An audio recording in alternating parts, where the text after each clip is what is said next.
On my 65th birthday, my daughter gave me a box containing a one-way plane ticket. "Have a nice flight," she said, while her husband just laughed. I left without saying a word. They had no idea that 2 months earlier, I had inherited $30 million, and in just a week, something would happen that they would surely regret. Before we continue, please subscribe to the channel and let us know where you are listening in the comments. I checked my phone for the 15th time that evening. No new messages. The screen's glow illuminated 3 place settings on my dining table, each arranged with the precision I'd learned over 30 years of teaching. Silverware exactly 1 inch from the plate edges.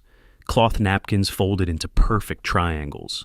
In the center, an apple pie cooled, filling my small Sarasota apartment with cinnamon and memories. The clock above my kitchen sink ticked louder than it had any right to. Each second felt deliberate, mocking. That morning, I'd woken with something close to excitement. 65 years old today. A milestone, Georgiana had called it, 3 weeks ago when we'd made these plans. I'd dressed in my best casual clothes, the navy slacks, the pressed white shirt, and driven to the grocery store while the Florida sun was still gentle. The cashier, a young woman with kind eyes, had smiled while scanning my items. "Special occasion? This is quite a spread." My birthday.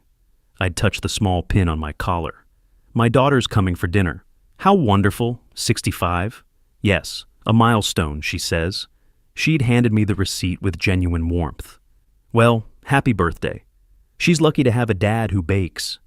I'd carried those words home like a gift. "I'm the lucky one," I'd told her. The afternoon had passed in pleasant ritual. I'd pulled out Catherine's old recipe card, the one she'd written in her careful cursive 20 years before the cancer took her. My fingers had traced her handwriting. Morton's favorite apples, Granny Smith, never read delicious. And I'd followed every instruction exactly. While the pie baked, I'd wrapped the gifts I'd purchased 3 months ago. 2 watches, luxury brands, nearly $800 from my teacher's pension. Worth it, I'd thought. Worth every penny to see Georgiana's face light up. To see even Elmer manage something approaching gratitude. I'd written the cards carefully. To Georgiana, may every moment count. Love, Dad. For Elmer, to Elmer, time for new beginnings. Morton. At 4 in the afternoon, I'd sent my first text. "Looking forward to seeing you tonight." No response. At 5:30, I'd tried again. "Dinner will be ready around 7. Drive safe." Nothing. By 7:15, I'd called. Her voice on the voicemail had sounded distant, recorded months ago. "You've reached Georgiana. Leave a message and I'll get back to you." I'd kept my voice steady, casual. "Hi, sweetheart. It's Dad.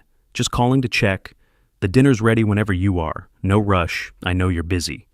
The beep had cut me off. "Just let me know when you're on your way. Love you."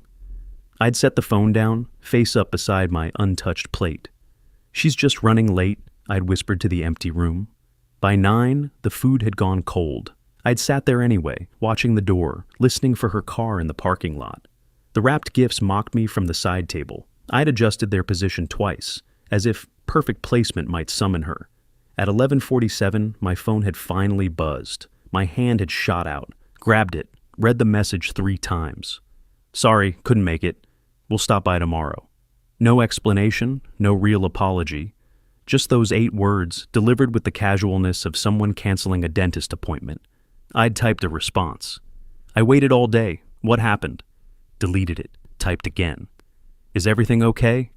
Deleted that too. Finally, I just left it on read. The silence that followed felt different than the silence before. This one had weight, texture. This one changed things. I'd stood slowly, walked to the pie with its 65 unlit candles. I'd planned to light them when she arrived, sing to myself as a joke, make her laugh. Instead, I'd remove them one by one, methodically, dropping each into the trash. The reversal of the ritual felt significant, though I couldn't yet name why. I'd wrapped everything then, put the food in containers, folded the napkins, wiped down surfaces that didn't need wiping. Then I'd retrieved the old photograph from my bookshelf, 10 years old, maybe more. The 3 of us at Siesta Key Beach, Georgiana's arms around both me and Catherine, everyone grinning at the camera. The sun had been setting behind us, painting everything gold. I'd held it under the lamp, studying my daughter's face.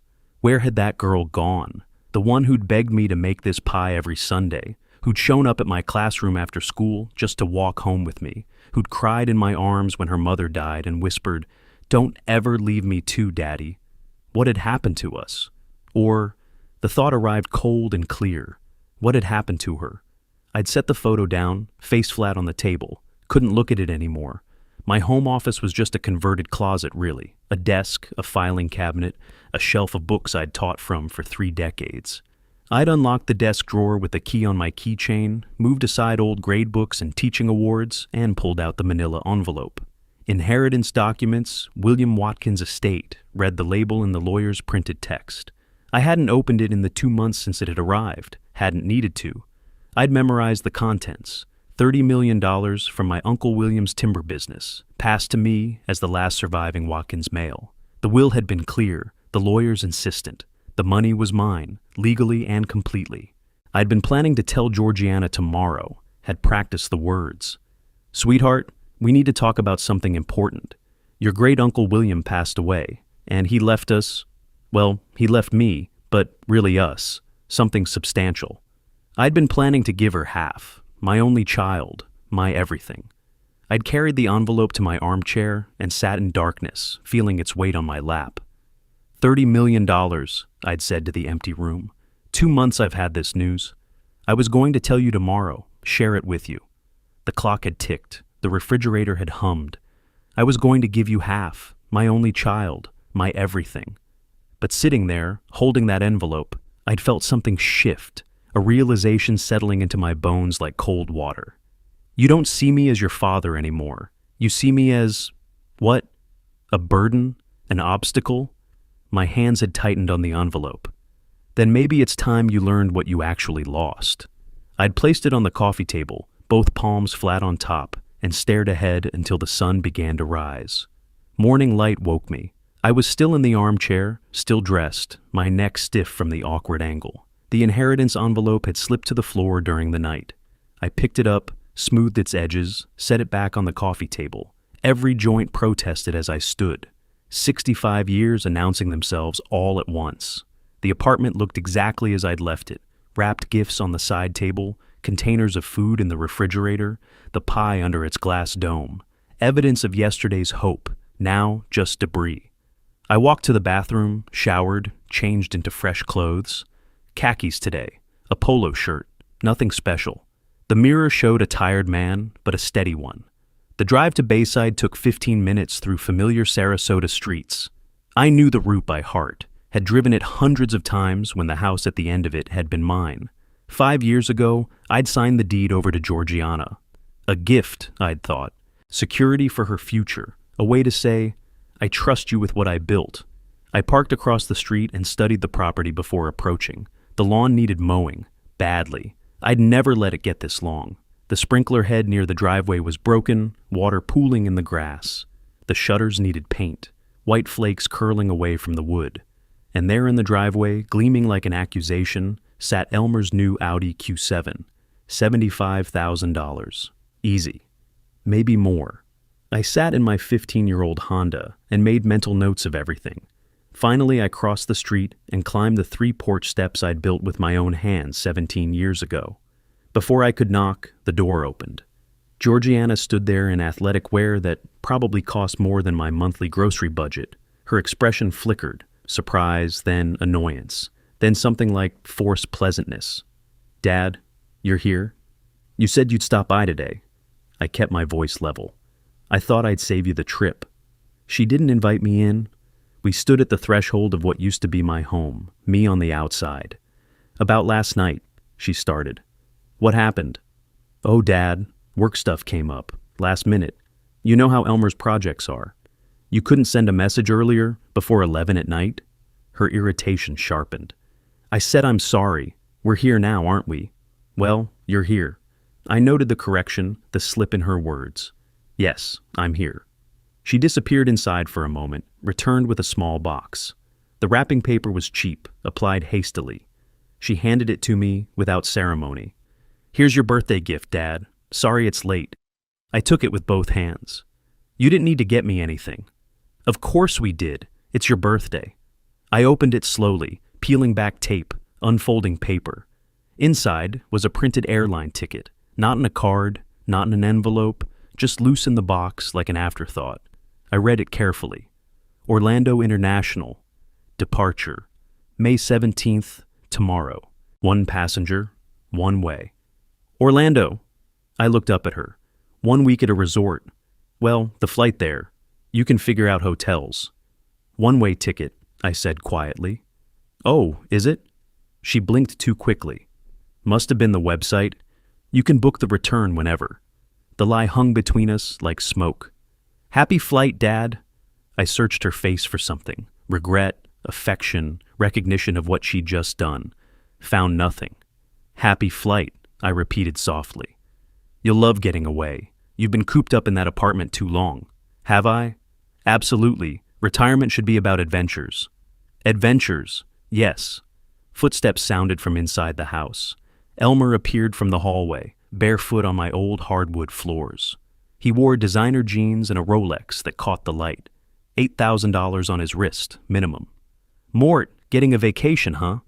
I turned to face him, let 3 seconds pass before I spoke. Elmer, time to see the world, man. Plane leaves tomorrow. You'll love Orlando. Disney, beaches, all that. I taught American history for 30 years. I know what's in Orlando. He laughed, genuinely amused. Right. Professor? Well, now you can see it as a tourist instead of just talking about it. My voice dropped. I never just talked about anything. Something in my tone made his smile falter, just for a second. Then it was back, wider than before. I folded the ticket carefully, 3 precise creases, each pressed with my thumbnail. The way I used to fold papers for filing. I slid it into my shirt pocket, patted it twice. Thank you for the gift, Georgiana. I turned toward the steps. Dad, we'll call you later this week. I paused, didn't turn back. Will you?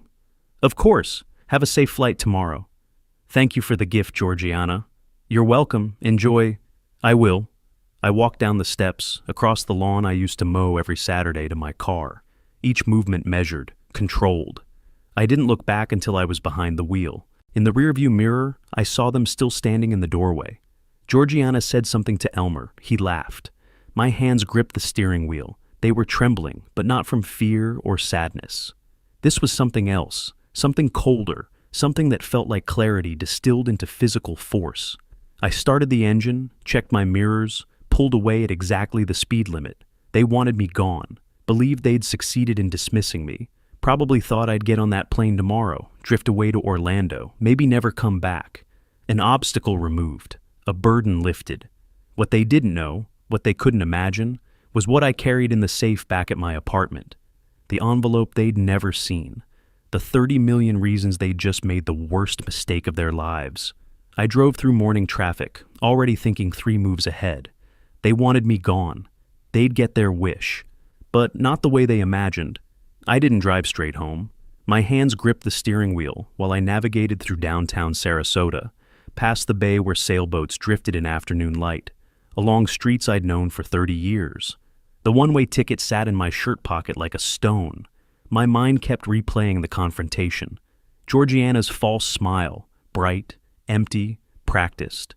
Elmer barefoot in my house, that Rolex catching sunlight, his casual contempt dripping from every word. Time to see the world, Mort. The way he'd said my name, clipping it short, refusing the respect of Morton or Sir. A one-way ticket to Orlando, not Paris, not California. Orlando, 45 minutes away. They didn't even want me gone, just out of sight, out of the house. I pulled into Bayfront Park, chose a spot facing the Gulf. The engine ticked as it cooled. I retrieved the ticket from my pocket, unfolded it, studied the details again. Flight 2847, MCO, May 17th, 06:45 a.m. one way. One way, I said to the empty car. $30 million in my account, and my daughter gives me a one-way ticket to Orlando. The absurdity cut deeper than the cruelty. I refolded the ticket along its original creases, placed it in my glove compartment, not throwing it away, saving it, and closed the compartment with a decisive click. Evidence. I was already thinking in terms of evidence. 20 minutes later, I climbed the stairs to my apartment. Second floor, Building C, Unit 207 of Pelican Point Apartments. $1,100 a month for a one-bedroom place I'd chosen because it was close to Georgiana, close to family. The proximity felt like a mistake now. I unlocked the door, set my keys in the small dish by the entrance, habit from teaching, everything in its designated place, and walked to my kitchen. The apartment looked exactly as I'd left it, clean, orderly, temporary. Even after 5 years, I'd never fully settled in. Part of me had always expected to be welcomed back to the family home for dinners, for holidays, for lazy Sunday afternoons. That expectation felt foolish now. I made coffee with mechanical precision, ground the beans, medium roast from Sarasota Coffee Company, measured 8 ounces of water, set the French press timer for 4 minutes. While waiting, I stood at the kitchen window overlooking the parking lot, not really seeing it. "Happy flight, Dad," her voice replayed in my head. When the timer beeped, I poured coffee into my favorite mug, the one Georgiana had given me 15 years ago, "World's Best Dad," printed in fading letters, and carried it to my small office. The second bedroom held floor-to-ceiling bookshelves, American history texts, presidential biographies, my old lecture notes bound in 3-ring binders. In the closet, behind winter coats I'd kept, despite Florida's weather, sat my fireproof safe. I knelt, right knee cracking slightly. My fingers found the combination dial. Right to 07, left past 07 to 15, right to 42. Catherine's birthday. The mechanism clicked. I paused before opening it, hand on the handle, taking a deliberate breath. Inside, arranged neatly, Catherine's engagement ring in its velvet box, my father's pocket watch, my birth certificate. And beneath everything, protected and waiting, the manila envelope marked "Estate of William J. Watkins, Confidential." I lifted it with both hands and carried it to the kitchen table. The envelope seal had been broken 2 months ago when I'd first received it. I spread the contents carefully. Attorney's letter in the center, bank statements to the left, tax documents to the right, legal transfer papers below, creating a visual map of my new reality. I put on my reading glasses and began reviewing documents I'd already memorized. "Dear Mr. Watkins, it is my duty to inform you that you are the sole beneficiary of your Uncle William J. Watkins's estate." I set the letter down. Sole beneficiary, Uncle William, who I met twice in my life, once at my wedding, once at Dad's funeral. I picked up the bank statement from Fidelity. The number sat there, undeniable, $30,087,450.12. He leaves me $30 million, and I was planning to give half to Georgiana. My voice sounded strange in the quiet apartment. $15 million, for what? For her to buy a bigger house to kick me out of? A laugh escaped, short, bitter, humorless. I taught ethics for 3 decades, taught about fairness, about responsibility. And my own daughter? I stopped myself. This wasn't about what she'd become. This was about what I was going to do about it. I pulled out a yellow legal pad, the same kind I'd used for lecture planning for 30 years, and wrote "Project" at the top. No other name, just that single word. Below it, I began numbering points. "Point 1, I said quietly, pen moving across paper. "Their debts. How much? To whom?" I wrote it, then added subpoints: credit cards, car loans, mortgage status, why they need money urgently. Point 2, the house. What are my legal rights? I'd given them the property, yes, but I'd kept something called a life estate. What did that mean legally? Could they force me out? Could they sell without my consent? More notes, more questions. Point 3, timeline. When did they decide to get rid of me? Before my birthday? Months ago? The ticket hadn't been a spontaneous insult. It had been purchased in advance, wrapped, presented with deliberate cruelty. My handwriting remained steady, controlled. The same script I'd used on chalkboards for 3 decades. I underlined everything twice under point 1. Below the numbered list, I added one final note. They planned this. Find out when. The pen tapped twice on the paper. Period at the end of my decision. I sat back, studying the legal pad, the documents, the evidence of wealth they didn't know existed. The hurt from yesterday was still there, but it had transformed into something colder, sharper, more useful. They wanted me gone. They'd get their wish. But first, they'd learn exactly what that cost them. The next 2 weeks, I became a detective. My kitchen table transformed into a command center, printouts from legal websites, notes about private investigation agencies, lists of questions in my careful handwriting. I'd called 6 different firms, asking detailed questions about capabilities, legality, confidentiality.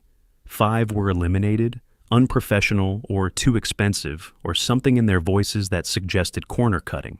The 6th was Pinkerton, licensed, thorough, discreet. I scheduled an appointment for the following Tuesday. During those days, Georgiana texted twice. The first arrived on May 18th. "Did you use the flight?" I didn't respond.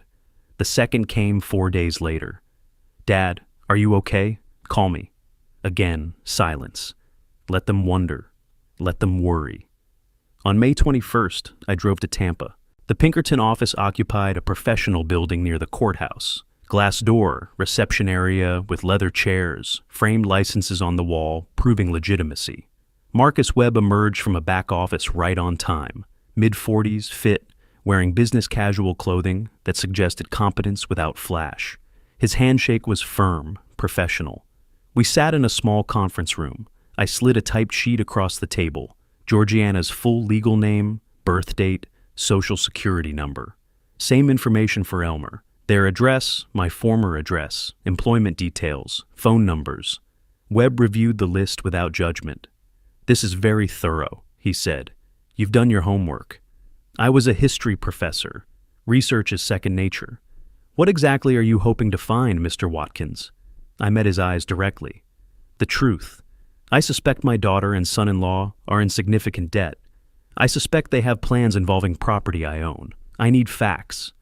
And if the facts confirm your suspicions, then I'll know what I'm dealing with." Webb nodded slowly. "This is about protecting yourself legally?" I paused, choosing words carefully. "This is about understanding the full situation before I make decisions. Informed decisions." He explained what he could legally investigate. Credit reports with proper authorization, public records, social media analysis, observational surveillance in public spaces. What he couldn't do, hack accounts, trespass, wiretap phones. I understood perfectly. Can you determine their conversations in public places, bars, restaurants? If they discuss private matters in public spaces, yes, it's legal. Do it. He quoted the price, $5,000 retainer, $3,000 on completion, 10 to 14 days for comprehensive results. I pulled out my checkbook, not my regular account, but the new one opened specifically for inheritance funds. The checks were pristine, barely used. I wrote carefully, $5,000, signed Morton R. Watkins. The sound of the check tearing along its perforation felt decisive. Webb receipted it immediately. We shook hands again. 2 weeks, he confirmed. I left without looking back. The waiting period passed in carefully maintained routines. Grocery shopping on Tuesdays, library visits on Thursdays, daily walks through my neighborhood. But underneath the normalcy, everything had changed. At Publix, I stood behind an elderly woman at checkout. She counted change from a cloth purse, hands trembling slightly. The total was $38.21. She had $29.74. The cashier, young, impatient, sighed audibly. The woman started removing items, bread, milk, eggs. I watched this and saw a possible future if I'd been truly poor, truly dependent on my daughter's charity. I stepped forward, handed the cashier my credit card. "I'll cover the difference." The woman protested weakly. I cut her off gently. "Please, it's done."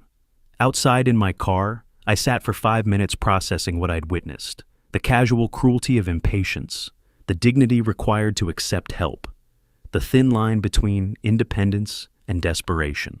At Selby Library, I checked out books about elder financial abuse, family law, property rights in Florida. The librarian read the titles as she scanned them. "Heavy reading, research project?"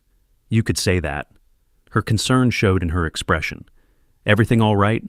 Some of these are about elder abuse." I met her eyes, managed a small smile. "Just educating myself. Prevention is better than cure. If you ever need resources, community services, I appreciate that, truly. But I'm fine. Just interested in the subject." She didn't look entirely convinced. Well, knowledge is power. I picked up the books. Yes, it is. Georgiana texted again on May 25th. This silence is childish. I set my phone down without responding. 5 days later, another message. Fine, whatever, good. Let her stew in uncertainty. On June 4th, my phone rang. Webb's voice carried a certain weight. Mr. Watkins, we've completed the investigation. Can you come to the office? I think you'll want to see this in person. The tone told me everything. I drove to Tampa immediately. Webb spread documents across the conference table like a prosecutor presenting evidence. Credit reports showing red flags everywhere. Bank statements, legally obtained through their careless privacy settings. Loan documents, payment histories. Your daughter and her husband have $180,000 in combined debts, Webb said, watching my reaction. I showed none. Breakdown? He listed it methodically. $45,000 in credit card debt across 7 cards, $75,000 car loan on Elmer's Audi Q7, $35,000 in home improvement loans, $25,000 in personal loans. They're making minimum payments, Webb continued, barely surviving financially. 1 missed payment from serious consequences. I absorbed this information silently. There's something else. Webb picked up his phone, cued an audio file. I spent 3 evenings at Sharky's bar, where Mr. Clarkson meets friends on Tuesdays. He talks, a lot. He pressed play. Bar noise filled the room. Laughter, clinking glasses, muffled conversations. Then Elmer's voice cut through, clear and unmistakable. Mort's taking a permanent vacation. Got him a one-way ticket, man. He'll figure it out. Male laughter. House is worth $850 easy. Mortgage is only $250 left. We'll clear $600 after everything. Another voice, indistinct. He know? Elmer again. Nah, he won't fight it. Old guy's got nothing. Pension barely covers his apartment. He's an anchor, man. Finally getting that weight off our backs. More laughter. Webb stopped the recording. I sat perfectly still. Can I have a copy? Flash drive or email? Flash drive. 2 copies. Webb made them while I waited. I placed both in my shirt pocket, buttoned the pocket shut. This is admissible? I asked. In civil court, yes. He's in a public place. No expectation of privacy under Florida law. When was this recorded? May 23rd, Tuesday night, approximately 9 p.m. I calculated quickly. 1 week after my birthday. 1 week after the ticket. You want my professional opinion? I looked up. Please. They've been planning this for a while. This wasn't a sudden decision. The ticket was step 1. What would be step 2? Webb chose his words carefully.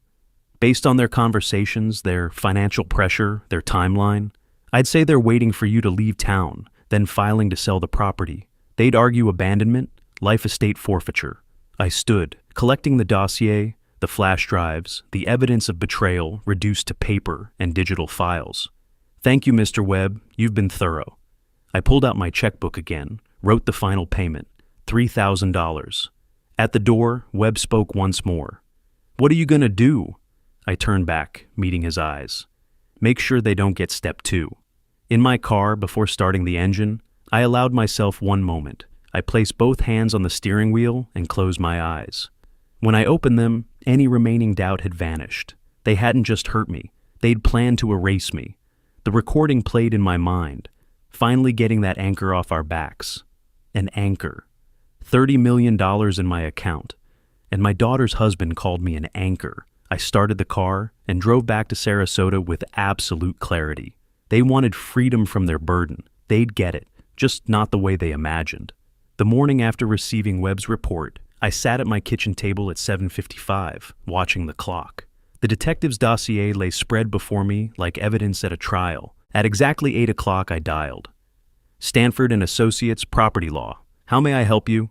The receptionist's voice was professional, efficient. I need to consult with Mr. Stanford regarding life estate property rights and potential gift revocation. It's somewhat urgent. A pause. Keyboard clicking. Mr. Stanford has an opening this afternoon at 3. Would that work? I wrote it on my legal pad. 3 p.m., Stanford. Perfect. The legal machinery had begun moving. At 2:45, I arrived at the law office, downtown Sarasota, 10th floor, floor-to-ceiling windows overlooking the bay. 15 minutes early. Old teaching habit. Roy Stanford emerged from his private office right on time. Mid-50s, silver hair, Brooks Brothers suit, handshake that conveyed both confidence and assessment. We sat in a conference room with a view of sailboats drifting in afternoon light. I laid out the documents methodically. The deed transfer from 5 years ago. The life estate clause I'd retained. The one-way ticket still in its protective sleeve. The detective's comprehensive findings about their debts and recorded conversations. Stanford took notes, asked clarifying questions, never showed shock, just professional evaluation. You gave them the house outright 5 years ago? Yes, I wanted to help. I thought we were family. He examined the life estate clause. But you retain these rights. Smart. Why? My attorney at the time insisted, said I needed security. I didn't think I'd need it. Stanford looked up. You need it now? This clause is your leverage. They can't force you out legally. They're trying anyway. He tapped the one-way ticket. This is constructive eviction, combined with their financial motive. His finger moved to the debt breakdown. You have grounds for complete gift revocation. Can I really take the house back?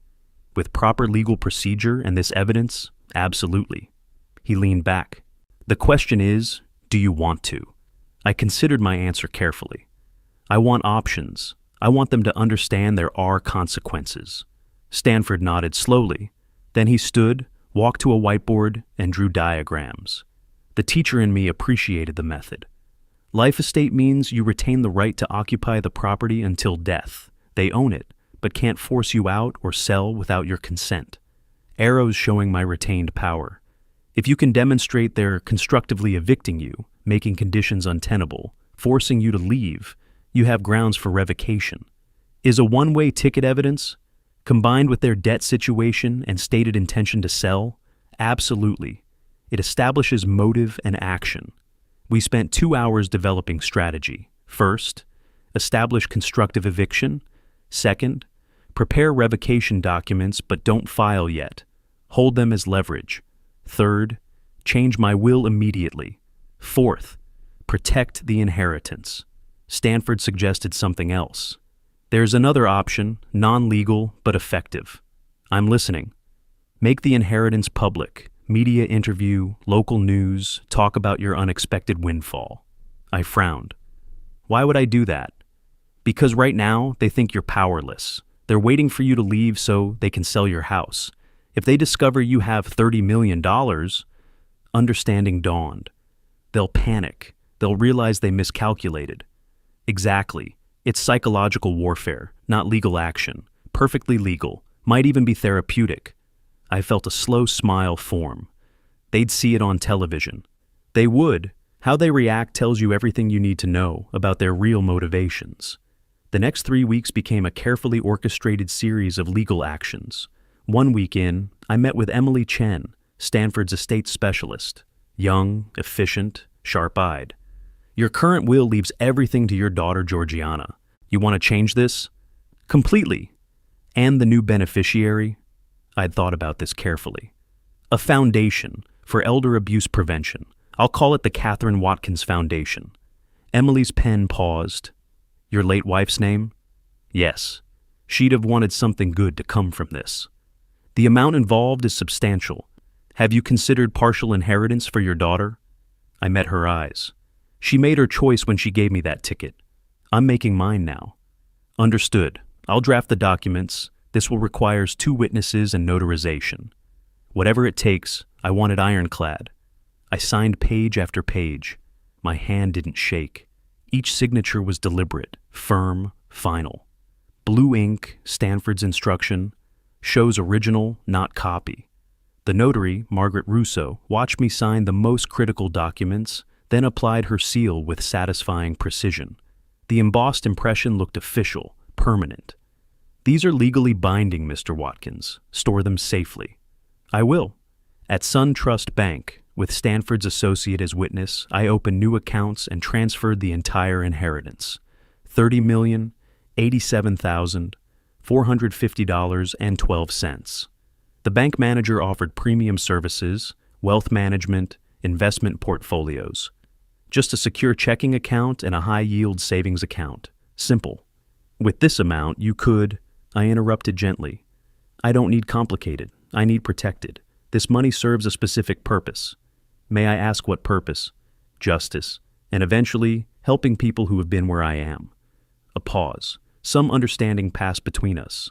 I'll ensure maximum security protocols on this account. Thank you. One more thing. I want all statements sent to my attorney's office, not my home. Done. During the second week, my phone rang. Georgiana's name on the screen. I considered not answering, but curiosity won. Hello? Her voice carried irritation. Dad, when are you going to use that ticket? It's been sitting there for weeks. I sat at my kitchen table, surrounded by legal documents I was signing. I've been busy. Busy with what? You're retired. With my affairs, getting things in order. Whatever, the ticket expires in 2 months. Use it or lose it. I'll keep that in mind. I ended the call and returned to signing revocation papers. Her voice already felt distant, disconnected from my new reality. On June 21st, I returned to Stanford's office for final review. He spread documents across the conference table like a general displaying battle plans. Revocation papers drafted, notarized, ready to file. New will executed and sealed. Bank transfer confirmations. Evidence compilation organized and indexed. Correspondence log documenting every interaction with Georgiana. Stanford placed his hand on the stack. This represents complete legal protection and multiple strategic options. I examined each document one final time, then nodded. He slid everything into a premium leather portfolio. I accepted it, felt its weight, not just paper, but power, options, justice waiting to be deployed. What's the process if I decide to execute the revocation? File these papers with the county clerk. They'll be served with notice. 30-day response period, then a hearing if they contest. They'll contest, almost certainly, which is why the evidence matters. Their debts, the ticket, the recorded conversations. It builds an overwhelming case. Timeline? From filing to final ruling? 3 to 4 months, maybe longer if they fight hard. And the will change is immediate. The moment you signed it. If something happens to you tomorrow, everything goes to the foundation. I stood, adjusting my jacket. Good. Thank you, Roy. You've given me what I needed. He also stood, shaking my hand. Which is? The ability to respond appropriately. They thought I was powerless. I picked up the leather portfolio. Now I'm not. With the legal foundation secure, I moved to the next phase. Stanford had called it psychological warfare. I called it information distribution. I sat at my laptop, researching local media contacts. WFLA Tampa Bay's Ordinary People Extraordinary Stories segment caught my attention. Perfect for my purposes. I typed carefully, Dear WFLA Programming, I'm a 67-year-old retired history professor with a story I believe would resonate with your viewers. After living modestly on a teacher's pension for years, I recently inherited $30 million from a distant relative I barely knew. This unexpected change has given me perspective I'd like to share with other seniors about hope and possibility at any age. I have complete documentation and would be honored to participate in your segment. I attached a professional photo of myself. Clicked send. At 2:47 that afternoon, my phone rang. Henrietta Morgan, producer. Interested. Could we meet tomorrow? We met at Perk Coffee Bar. She arrived exactly on time. Mid-40s, professional warmth, tablet in hand. I paid for our coffee, then told my story. 3 decades teaching young people, living carefully on pension. Uncle William in Boston, saw him twice in my life. The attorney's call in March, the overwhelming amount, the disbelief. Walk me through the moment you found out. Where were you? In my car. The attorney called, asked me to come to his office in Tampa. Wouldn't say why. You drove not knowing? I assumed it was about settling Uncle William's affairs, maybe a keepsake, some photos. And when he told you? I paused, let genuine emotion surface. He slid the bank statement across his desk. I looked at the number, then at him, then back at the number. I said, "This can't be right." What did he say? "It's very right, Mr. Watkins. Congratulations." But I didn't feel congratulated. I felt terrified. She leaned forward. Terrified? That's an interesting word. $30 million changes everything. Responsibilities, relationships, risks. It's not just money, it's weight. She took notes, nodding. What do you hope viewers take away from your story? That life can surprise you. At 67, I thought my story was written. Teacher, retired, living simply. Then this. And now? Now I have the chance to help others. Create opportunities that didn't exist before. You mentioned a foundation? Yes, education-focused. Helping people who face obstacles, who need support. Can we talk about your family in the interview? Children? I pause carefully. I have a daughter, but I'd prefer to keep the focus on the broader message: hope, possibility, giving back. Of course, whatever you're comfortable with. Thank you. This story isn't about my personal life. It's about inspiring others. We scheduled filming for June 5th, 1 week away. That evening, I pulled up my existing conference registration, American Historical Association, Pacific Northwest Regional Conference, June 10th through 13th, Vancouver. I'd registered in January, back when life was different. Now it served a different purpose. I booked my flight. Alaska Airlines, direct Sarasota, Vancouver, June 10th morning, departure. Reserved hotel room at the Fairmont, Vancouver. Printed my itinerary. The conference was real, the trip legitimate, the timing perfect. Interview airs, June 11th evening, Florida time, 6 p.m. Eastern, 3 p.m. Pacific. I'd be settled in my hotel, able to watch online, completely unreachable except through phone, which I could control. June 5th arrived. The WFLA crew came to my apartment. Henrietta, camera operator named Travis, sound technician named Lisa. They spent 20 minutes setting up, lights, microphone, camera angles. Henrietta positioned me in my armchair, family photos visible in background. I'd arranged them yesterday intentionally.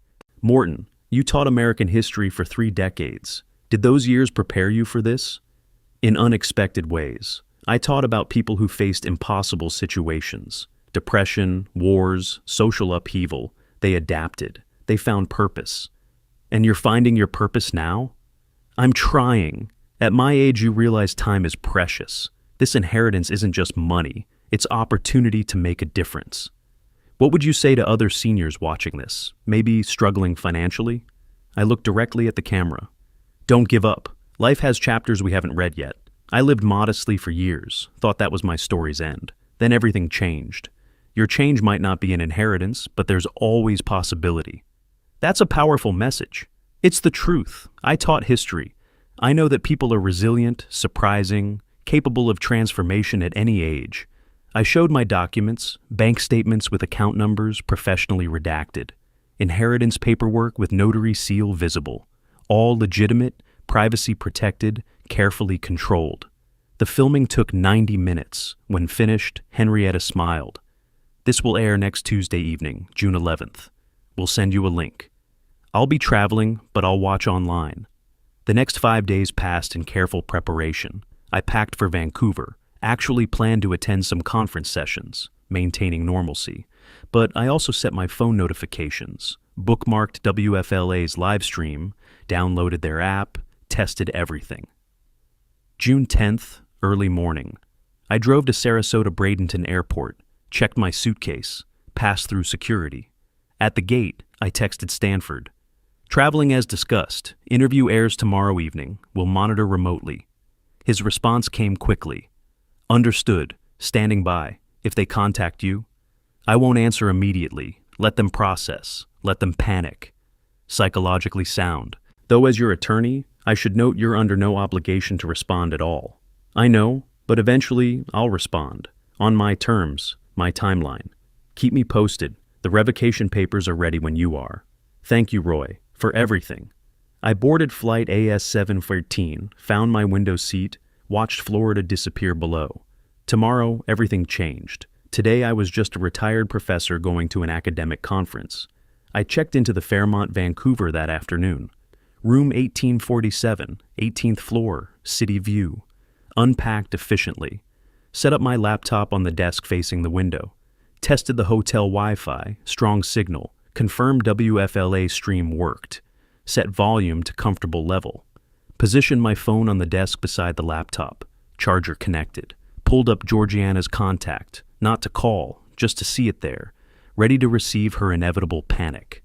At the conference registration, I ran into Professor Williams, a colleague from years ago. Morton, didn't expect to see you here. How's retirement treating you? Better than expected, actually. Keeping busy. Still writing? Not academically, but working on some projects, personal ones. Good for you. So many retirees lose purpose. You seem energized. I managed a slight smile.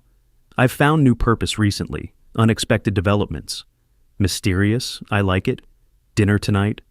Actually, I have something scheduled this evening. Tomorrow? Sure, see you then. June 11th. I attended the morning keynote, took notes, participated in discussions. Normal academic behavior. But my real focus was elsewhere. At 2 o'clock Vancouver time, 5 p.m. Florida, I returned to my hotel room, set up my laptop, opened the WFLA live stream, adjusted the volume. My phone sat beside it, silenced, waiting. I'd positioned myself 2,500 miles from the explosion I was about to trigger. At 2:45, I settled into the desk chair, checked the stream one more time, working perfectly. At 3 o'clock exactly, 6 p.m. in Florida, the Ordinary People, Extraordinary Stories opening credits began. I took a breath. Somewhere in Sarasota, my daughter was about to discover that the powerless old man she'd dismissed as an anchor had $30 million she knew nothing about. The segment began. My face filled the screen. And I pressed play. At precisely 3 o'clock Vancouver time, the WFLA stream loaded on my laptop. The Ordinary People, Extraordinary Stories logo appeared with its uplifting music. I sat motionless in the desk chair, hands folded, phone on silent 6 inches to my right. I'd been waiting for this moment for weeks. Henrietta Morgan appeared on screen, professional and warm.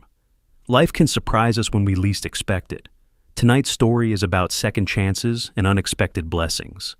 Cut to my face, my apartment in the background. I watch myself begin telling the story, seeing it as Georgiana would see it, her father, whom she dismissed as a poor burden, speaking calmly about millions of dollars. Morton, when did you learn about the inheritance? March 15th, an attorney in Boston called. My Uncle William had passed. And you hadn't been close? We'd met twice in my life, once at my wedding, once at my father's funeral, but he never forgot me. 6 minutes in, Henrietta asked the key question. And the amount of the inheritance? On screen I paused. I'd timed this beat perfectly during filming, then said quietly, $30,087,450. The camera held on my face, showing genuine disbelief, then cut to the bank documents. The numbers were clear even with redactions. An amount that would change anyone's life, Henrietta continued, especially someone living on a teacher's pension. I watched this revelation, knowing that at this exact moment in Florida, Georgiana was seeing this number, the number she never knew existed, the number that made the one-way ticket look like what it was, a dismissal of someone she thought was worthless. The segment ran 8 minutes, 47 seconds. When it ended with Henrietta's closing, a reminder that life's most surprising chapters can come at any age, I allowed myself a small exhale. Then I waited. 90 seconds later, my phone screen lit up. Georgiana calling? I didn't answer. It stopped, immediately started again. Text messages began flooding in. I'd set notifications to display without sound, and now they scrolled faster than I could read. Dad, is this real? Call me now. Why didn't you tell us? Dad, please call me. This is important. Then Elmer. Mort, saw the news? WTF, man? You got 30 million and gave us a hard time about the ticket? Call us back. This is serious. I read each message completely, analyzing word choice, punctuation, the progression of tone. Georgiana's first, lowercase dad, 3 question marks, 3 exclamation points, shock. Elmer's first, disrespectful nickname, inappropriate language, anger. Georgiana's third, all caps, no question mark. Demand, not question. Within 5 minutes, my phone showed 7 missed calls, 14 text messages. The desperation escalated with each message. Georgiana, we need to talk immediately. Then, please, Dad, please call. The capitalization grew more frantic, the punctuation more desperate. I sat for 10 minutes watching the messages accumulate, my phone vibrating with new attempts to reach me. Then I picked it up. I didn't call. Instead, I typed one message. Thank you for the birthday ticket. I used it in my own way. Perhaps take some time to think about your actions. I read it 3 times, measured, fair, honest. I sent it to both Georgiana and Elmer simultaneously. Watched delivered appear beneath each message. Then I navigated to settings, found the focus controls, enabled, block selected contacts, 48 hours. Added both their numbers. The action took 90 seconds. When complete, the phone went quiet. I placed it back on the desk. Screen down this time. Done. An hour later, I called room service. Salmon, rice, vegetables. The young man who delivered, name tag read Justin, was cheerful. Anything else you need tonight, sir? No, thank you. This is perfect. You here for business or pleasure? A conference. History professors, rather dry stuff. He smiled.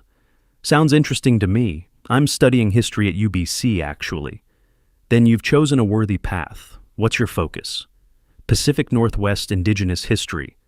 Critical work. Someone needs to tell those stories properly.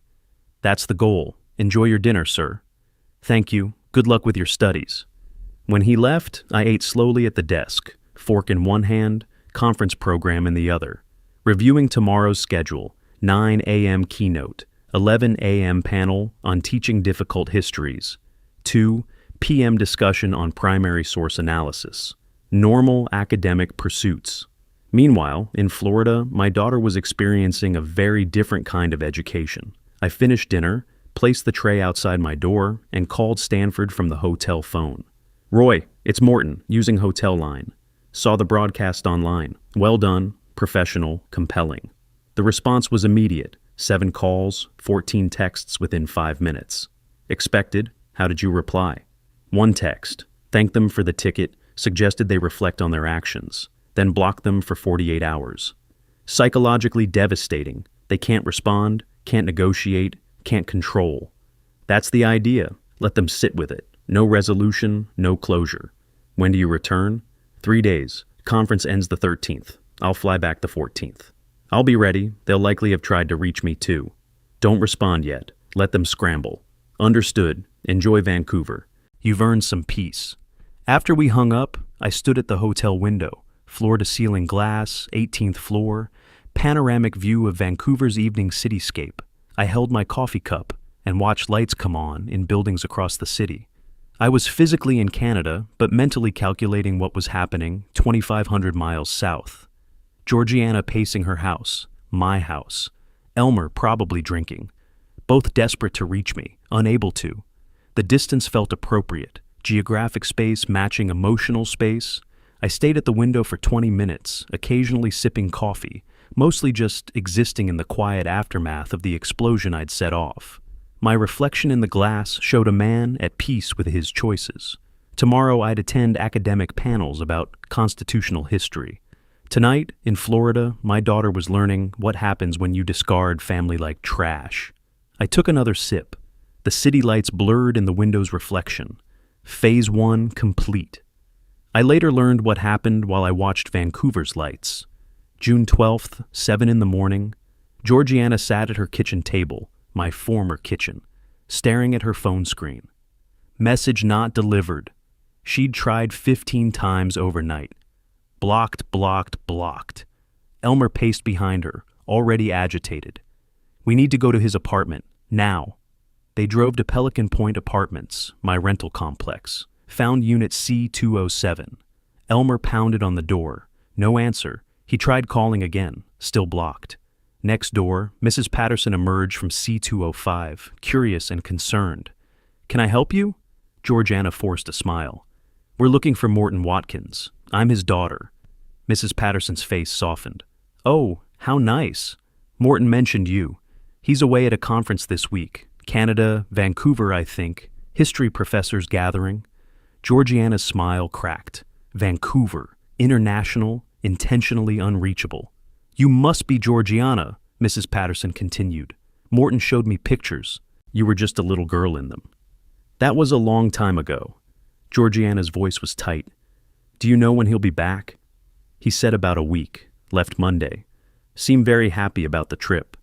Elmer interrupted. Did he mention anything else? Any financial news? Mrs. Patterson looked confused. Financial news? Not to me.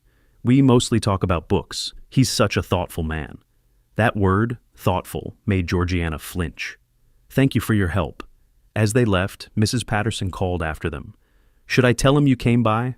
Georgiana paused. No, that's okay. We'll call him. Back at the house, desperate, they searched online. Inheritance law attorney, Sarasota. Jeffrey Brennan, emergency consultation available. $400. That afternoon, they sat in his modest downtown office.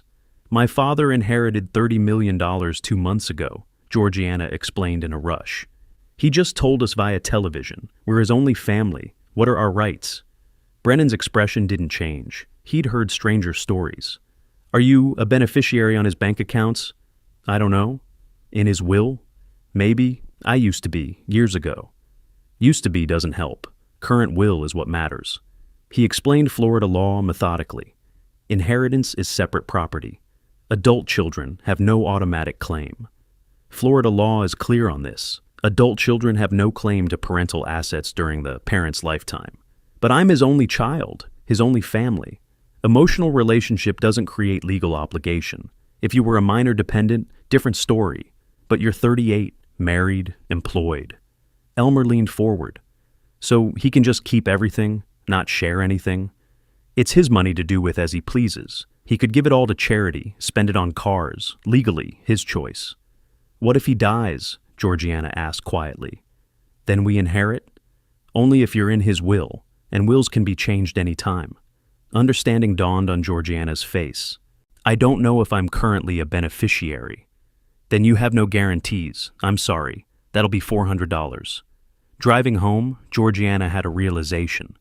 The house. We still have the house. He gave it to us 5 years ago. It's in our names. Elmer suddenly energized. The house is worth $850K. We sell it, clear our debts, we're fine. They rushed home, tore through their file cabinet, found the deed in a folder marked House Papers. Georgiana called Sarah Chen, the real estate attorney they had contacted months ago. Sarah, we're ready to list the property. How quickly can we sell? Market's good. Comparable homes selling in 30 to 45 days. But first, I need to review the deed. Any encumbrances I should know about? Georgiana hesitated. My father, when he transferred the house, he kept something. Life estate? Sharp intake of breath from Chen. You have a life estate holder? Is he still living? Yes. Then you cannot sell without his written consent. The life estate supersedes your ownership for purposes of sale. But it's in our names. We own it. You own it subject to his life estate. Think of it as you own a locked box, but he has the only key. Can we buy out his life estate? Only if he agrees to sell it. And given market rates, a life estate on an $850K property for a 67-year-old man, probably valued at $300,000 minimum. Can you afford that? Georgiana thought of their debt. No. Then you need his cooperation. Without it, that house can't be sold until he's gone. And he's not talking to us. Then you have a problem. I'm sorry. The call ended. Georgiana and Elmer sat in the living room. My living room, my furniture, my life estate. Surrounded by evidence of their failure. They couldn't access the inheritance. Couldn't sell the house. Couldn't even reach me. $180,000 in debt. Creditors calling. Bills due. The trap had closed completely. That evening, Elmer retreated to the garage. Georgiana could hear him throwing things. She sat at the computer in my old study. They'd painted over my careful organization, turned it into their office, opened email, typed my address. Subject line, I'm sorry, Dad. She wrote through tears, admitted the ticket was cruel, admitted they wanted me gone, admitted the debt, all of it, itemized, admitted they'd planned to sell the house after I left. I don't expect you to forgive me, she typed. I don't deserve it, but please, if you ever love me, please come home. Please let us talk. I'm so sorry. She read it 3 times, cried harder each time, then clicked send. The sent confirmation appeared. Now she could only wait, knowing I'd blocked her, not knowing if email was blocked too. In the garage, Elmer opened another drink.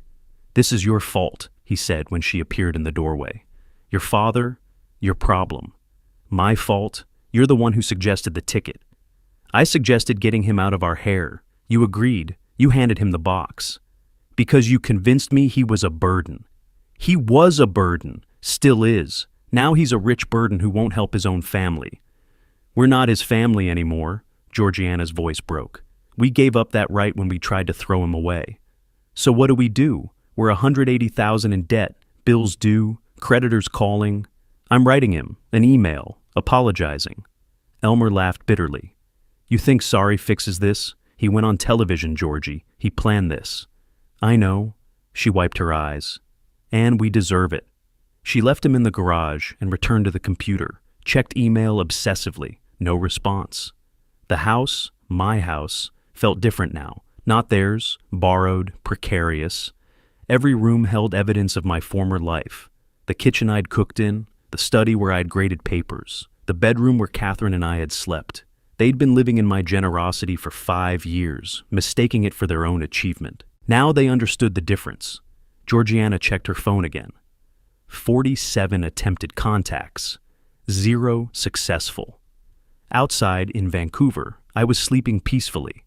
Inside their panic, they were learning what I'd already known.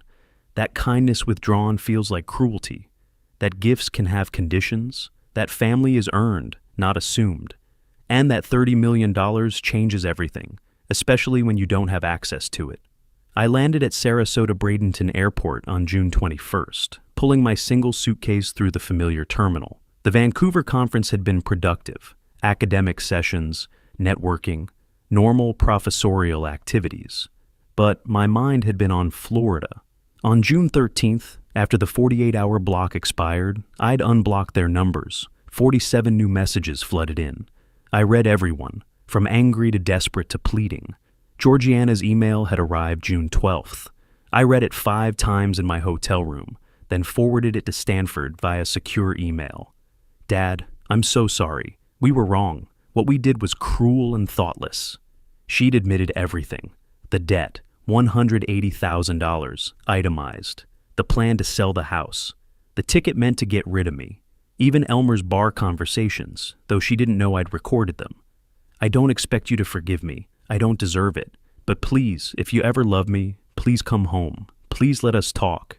At baggage claim, I watched families reuniting, children hugging parents, genuine love, genuine connection. I thought about what I'd lost, what Georgiana had thrown away. I collected my bag, drove to my apartment, unpacked methodically. Conference materials went to recycling. The leather portfolio from Stanford still held all the legal documents, including the house revocation papers. I placed them on my desk beside a printout of Georgiana's email, 2 documents, her admission, my nuclear option. That evening, I typed a response. I'm back in Sarasota. We'll meet tomorrow, 2 p.m. at my attorney's office. Both of you, address below, don't be late. Send, brief, controlled, setting the terms. The next morning, I arrived at Stanford's office an hour early. You're sure about this approach? Stanford asked. You could just revoke the house now. You have grounds. I could, but she's still my daughter. She gave you a one-way ticket on your birthday. I know, and that's why there are conditions, not forgiveness. She gets one chance to prove she can change. And Elmer? Elmer's the poison, but forcing them apart isn't my role. If she chooses to stay with him despite this, that's her decision. We reviewed the agreement we'd drafted over email while I was in Vancouver, every clause carefully worded, enforceable, specific. Stanford read aloud. Condition 1. Mandatory family therapy, 6 months minimum, weekly sessions. I interrupted. Not just attendance, participation. The therapist needs to report monthly on genuine engagement. Stanford made the note. The rent? $500 is far below market, he observed. Why so low? It's not about money, it's about principle. They need to physically write a check to me every month, acknowledging who actually controls their housing. Stanford nodded, understanding the psychology. At 1:55, I watched from the 10th floor window. Georgiana's car pulled into the parking lot. She and Elmer got out separately. No interaction, obvious tension. 5 minutes later, the receptionist buzzed. Mr. Watkins, your guests are here. Stanford and I exchanged a look. Ready? Yes. We walked to the conference room. Georgiana stood when I entered. She looked terrible. Weight loss, dark circles, worn clothing. Financial pressure showing. She moved toward me. Dad, I held up a hand. Sit, please. She sat.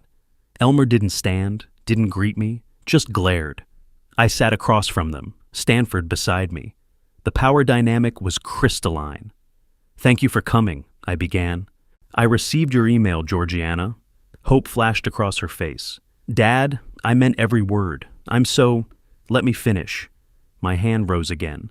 "I acknowledge your apparent remorse. Whether it's genuine, time will tell." Elmer leaned forward. "Apparent remorse? She's been crying for 2 weeks." I ignored him, kept my eyes on Georgiana. "Actions have consequences. You both made choices. Now we address those choices." "Whatever you want," Georgiana whispered. "Anything. Just please." I'm prepared to offer a path forward, but it requires commitment, honesty, and accountability. Are you capable of that? Yes, absolutely. I finally looked at Elmer. "Both of you?" Long pause. "What kind of path?" I slid the agreement across the polished table. It came to rest directly between them. "Read it. Take your time. Ask questions." Georgiana picked it up with trembling hands. Elmer crossed his arms, refused to touch it. I waited, patient, no expression. "Condition 1, I said quietly. "Family therapy, 6 months minimum, weekly sessions. I'll pay. You'll attend and participate honestly." "Yes," Georgiana breathed. "Of course." Condition 2, "Elmer, you'll find full-time employment within 30 days and keep it for 1 year minimum. That's non-negotiable. Stability, responsibility, contribution." His jaw clenched. "I've been looking for work." "Then you have 30 days to succeed." Condition 3, "You'll pay me $500 monthly rent for the house." Elmer stood.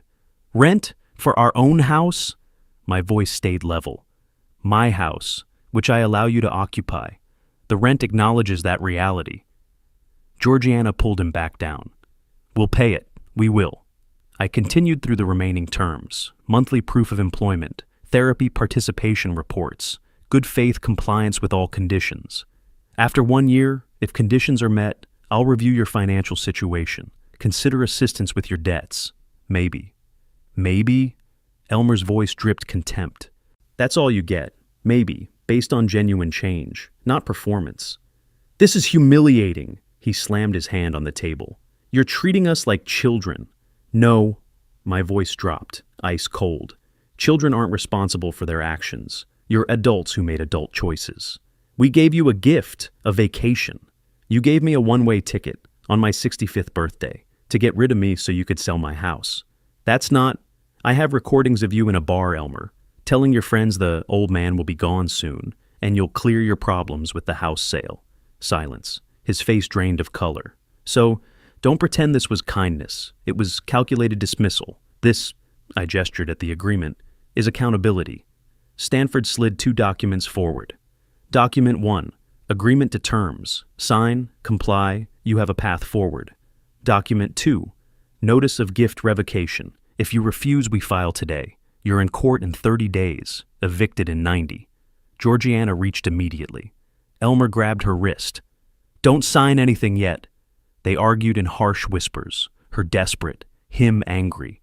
Finally, she pulled free and signed. 3 pages, Georgiana Watkins Clarkson in shaking script. Elmer stared at her signature, at my expressionless face, at Stanford's professional patience. He signed, "Elmer J. Clarkson," aggressive strokes that nearly tore the paper. Stanford witnessed, dated, made copies. I stood, buttoned my jacket, picked up my copy, tucked it under my arm. "Therapy information will be emailed tonight. First session is June 29th, 10 a.m. Don't be late." I looked at Elmer. "Employment applications start Monday. You have 30 days. At the door, I paused. "This is your chance. Don't waste it." I walked out, Stanford following. Behind us, Georgiana's quiet crying, Elmer's angry breathing. We left the door open, let them sit with their choices. 2 months later, late August, I sat reviewing monthly reports at my kitchen table. Dr. Rebecca Soames's therapy summary for July. Attendance, 4 sessions. Georgiana demonstrates genuine engagement, exploring family dynamics and personal accountability. Elmer attends, but participates minimally, often deflecting. Employment verification from Coastal Logistics. Elmer Clarkson, warehouse manager, hired June 28th, current status, active. Bank records, 2 deposits. July 15th, $500. August 15th, $500. Both labeled Rent G. Watkins Clarkson. Surface compliance. But something felt wrong, too smooth, too cooperative after such resistance. I called Stanford. Run a background check, quietly. I want to know if they're consulting other attorneys. 2 days later, he called back. Elmer met with Bradley Collins, a state litigation specialist, 3 times in the past month. I absorbed this silently. Topic: challenging your will. He's asking about undue influence claims, diminished capacity based on your age. The irony wasn't lost on me, arguing I was too old and vulnerable while simultaneously complying with conditions I'd imposed. Collins told him it's weak, unlikely to succeed. But the consultations happened, while Elmer was attending your therapy, working his job, paying rent. Surface compliance while planning to override my decisions. Exactly. What do you want to do? File revocation, full evidence, today. The hearing came quickly. August 28th, Sarasota County Courthouse. I arrived with Stanford and a banker's box of evidence. Every piece of documentation we'd gathered over 4 months. Georgiana arrived with Jeffrey Brennan, the attorney who'd told them they had no inheritance rights back in June. Elmer looked defiant in a suit bought for the occasion. Judge Margaret Williams presided, late 50s, experienced, no nonsense. Revocation of gift deed based on constructive eviction and breach of good faith, she read. Mr. Stanford, present your evidence. For 2 hours, Stanford methodically built the case. The detective's report. The bar recording, Elmer's voice filling the courtroom. The old man's taking a permanent vacation. House is worth $850 easy. The one-way ticket in its plastic sleeve. Georgiana's admission email. The recent consultations with Collins. Each piece adding weight. Brennan called Georgiana to testify. Do you love your father? She cried. Yes, I do. I made terrible mistakes, but I love him. Stanford's cross-examination was surgical. Mrs. Clarkson, when did you learn your husband was consulting an estate attorney? She froze. What? Answer the question. July, mid-July. And you didn't inform your father? I told Elmer to stop. I thought he would. But he didn't. He consulted again in August. Did you tell your father about July? Quietly. No. So while your father was paying for your therapy, accepting your rent, giving you a chance to prove change, you were withholding information about your husband's attempts to undermine him. Tears streamed down her face. I didn't want to ruin our chance. You didn't want to face consequences for enabling bad behavior. Again. Judge Williams reviewed the evidence for 30 minutes without speaking. Then she looked up. The original gift was made in context of family relationship with certain reasonable expectations. Those expectations, mutual respect, good faith, honoring the life estate holder's dignity, were systematically violated. Brennan tried to interrupt. Your Honor, my clients have been complying. Superficial compliance while simultaneously seeking to undermine the donor's testamentary wishes is not good faith, counselor. She looked at the evidence. The bar recording alone demonstrates intent to constructively evict. The one-way ticket demonstrates execution of that intent. The recent attorney consultations demonstrate ongoing bad faith. Gavel. Gift revocation granted. Defendants have 30 days to vacate. Court costs assessed to defendants. We're adjourned. Done. I sold the house quickly. $850,000 cash buyer, mid-September closing. The entire proceeds went to establishing the Catherine Watkins Foundation for Elder Dignity and Rights, Florida nonprofit, chartered to prevent elder abuse and support victims, her name doing good, preventing others from experiencing what I'd endured. For myself, I purchased a small cottage in Siesta Key, $425,000 from my inheritance, modest but peaceful. Oceanfront, my own space finally. Late September, I drove to the old house one final time, moving truck in the driveway, boxes lining the walk, Georgiana alone. Elmer had left 2 weeks earlier, their separation inevitable after everything. She saw my car, stopped packing, waited on the porch. I walked up slowly. Father and daughter, 2 people who used to be family. I'm sorry, she said, for everything. I know that doesn't matter now, but I am. I nodded slowly. I believe you're sorry you lost. I'm less certain you're sorry about what you did. She flinched. Maybe someday you'll understand the difference. I paused, choosing my final words carefully. I loved you as a daughter, but love without respect isn't love. It's just obligation wearing love's costume. Will I ever see you again? I don't know. Maybe when you understand what you lost, not just what it cost you. I turned, walked to my car.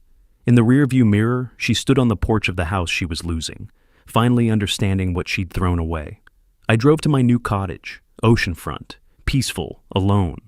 The foundation documents sat on my table, Catherine's legacy, my purpose. $30 million hadn't bought me family, but it had bought me justice, dignity, and the power to help others. I'd taught accountability for 30 years. Now I'd lived it. The sun set over the Gulf of Mexico, painting everything gold. I poured coffee, stood at my window, watched the waves, at peace. If you like this story, please like this video, subscribe to the channel, and share your impressions of this story in the comments. To listen to the next story, click on the box on the left. Thank you for watching.